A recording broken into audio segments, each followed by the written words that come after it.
Anti incumbency का model जो है यहाँ पर भी चलता हुआ नजर आया जी। अगर हम देखते हैं कि राजस्थान के अंदर जिस प्रकार से वहाँ की जनता जो है कोई भी सरकार हो उसको रिपीट नहीं होने देती है,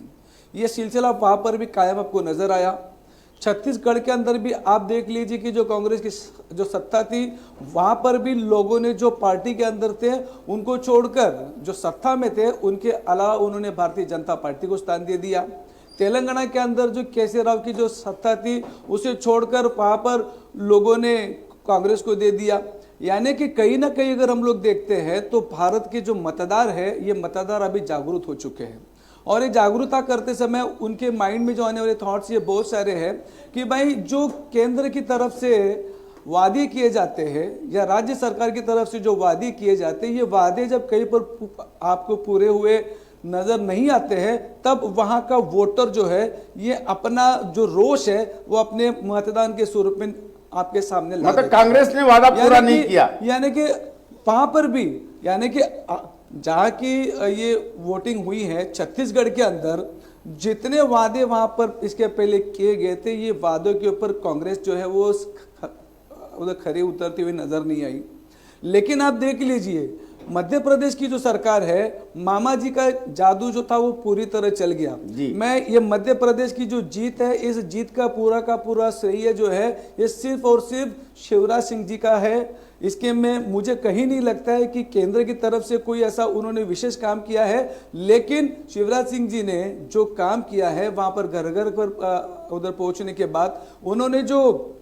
महाकाल के मंदिर के पास में जो उन्होंने पूरा कॉरिडोर बनवाया था और जिसका उद्घाटन हमारे पंत प्रधान जी थे उन्हीं के हाथों से हुआ था। यानी कि वहां पर उन्होंने विकास करने का जो प्रत्यक्ष रूप से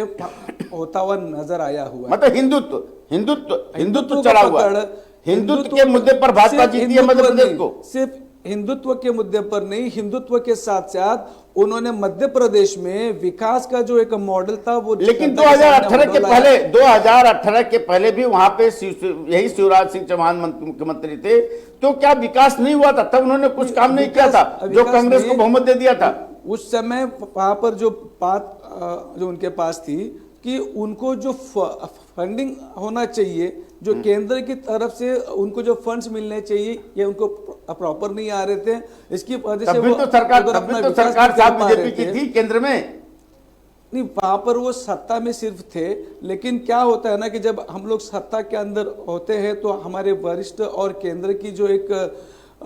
योजना होनी चाहिए वो योजना कहीं पर हमें एक होती नजर नहीं आ रही थी। आज जनता के सामने हम लोग देखते हैं कि भारतीय जनता पार्टी का जो चित्र है हमें एक दिखाई देता है, लेकिन इनकी अंदरूनी बहुत सारे लोग आपस में एक नहीं है। और इसका चित्र अगर हम लोग देखने जाएंगे तो आप महाराष्ट्र की राजनीति को देख लीजिए, मुंबई की राजनीति को देख लीजिए, बहुत सारी जगह पर आपको ये सारी चीजें दिखाई देती है, लेकिन सिर्फ इतना है कि ये खुलकर जनता के दरबार में अभी तक आए नहीं है। एक